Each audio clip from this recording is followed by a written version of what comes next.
రోజులు కాంగ్రెస్ చేసిన ప్రచారం చిల్లర ప్రచారం, రాజకీయాల్లో లాభం కోసం చేసిన ప్రచారం అబద్ధం, పచ్చి అసత్యం అనే మాట ఇదే నివేదిక ధృవీకరించింది. ఈ నివేదికలో స్పష్టంగా చెప్పారు, రాష్ట్రం ఏర్పడ్డ నాడు తెలంగాణను మాకు కాంగ్రెస్ అప్పచెప్పిన నాడు, ఆనాడు 10వ స్థానంలో తలసరి ఆదాయంలో ఉన్న మన తెలంగాణ ఈ నివేదిక ప్రకారం ఇవాళ నంబర్ 1 స్థానంలో ఉంది. మేము ఇచ్చిపోయినాడు 2022-23లో వీళ్ళకి అప్పజెప్పిపోయినాడు నంబర్ 1 స్థానంలో ఉంది అని చెప్పి ఇదే నివేదిక చాలా స్పష్టంగా కుండబద్దలు కొట్టింది. ఆనాడు 2014-15లో దేశ సగటు 86,000 ఉంటే తలసరి ఆదాయం, ఆనాడు మాకు అప్పజెప్పినాడు కాంగ్రెసు మన తలసరి ఆదాయం 1,24,000. కానీ ఈరోజు ఎంత పెరిగింది అనడానికి కూడా ఇదిగో ఇక్కడ ఇదే నివేదికలో కుండబద్దలు కొట్టారు. భారతదేశం మొత్తం సగటు తీసుకుంటే 84,000 నుంచి 1,86,000 నుంచి 1,84,000 పెరిగితే మనది దాదాపు 2 రెట్లు, భారతదేశ సగటుతో పోలిస్తే 2 రెట్లు 3,56,000 ఉంది అని చెప్పి ఈ నివేదిక కుండబద్దలు కొట్టింది. అంటే రాష్ట్ర సంపద ఎట్లా పెరిగింది, కేసీఆర్ నాయకత్వంలో దశాబ్ద కాలంగా తెలంగాణ ఎట్లా పురోగమించింది, ఎట్లా దేశానికి ఆదర్శంగా మారింది అనేది ఇదే మాట.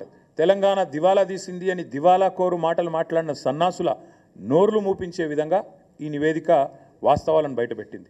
2013-14లో ఆనాడు భారతదేశంలో 4% జీడిపికి తెలంగాణ నుంచి దోహదపడుతుంటే ఇక్కడి రాష్ట్ర ఆర్థిక వ్యవస్థ కేసీఆర్ గారు పదవీ విరమణ చేసే నాటికి అది పెరిగి 5.1% అయ్యింది అనే మాట కూడా ఇదే నివేదిక స్పష్టంగా చెప్పింది. అంటే జీడిపిలో భారతదేశంలో మొత్తం 100% ఉంటుంది. జీడిపి అంటే 100, ఆ 100లో 5.1% మన తెలంగాణ నుంచి వస్తుంది. కానీ ఇక్కడ ఇంపార్టెంట్ పాయింట్ ఏంటంటే తెలంగాణ జనాభా భారతదేశంలో 2.8, కానీ మనం ఈ దేశానికి అందజేస్తున్నది జీడిపిలో సంపద సృష్టిస్తున్నది 5.1.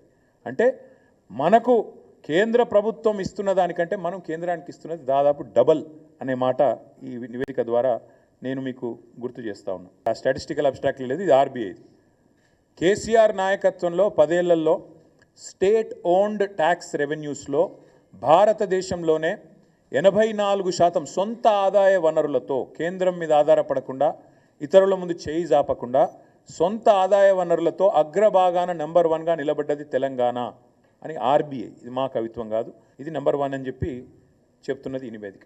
కాంగ్రెస్ వాళ్ళు మాకు అప్పచెప్పిపోయినాడు ఆనాడు ఈ రాష్ట్రం యొక్క GSDP, gross state domestic product 5 లక్షల కోట్లు. కానీ ఈరోజు బట్టి విక్రమార్క గారు విడుదల చేసిన ఈ నివేదిక ప్రకారం ఈ రాష్ట్రం యొక్క జిఎస్డిపి 10 ఏళ్లలో కేసీఆర్ గారు 5 లక్షల కోట్ల నుంచి 15 లక్షల కోట్లకు పెంచారు అని ఈ నివేదికనే రేవంత్ రెడ్డి చెంప మీద చెల్లుమని కొడుతూ నివేదిక ఇచ్చింది.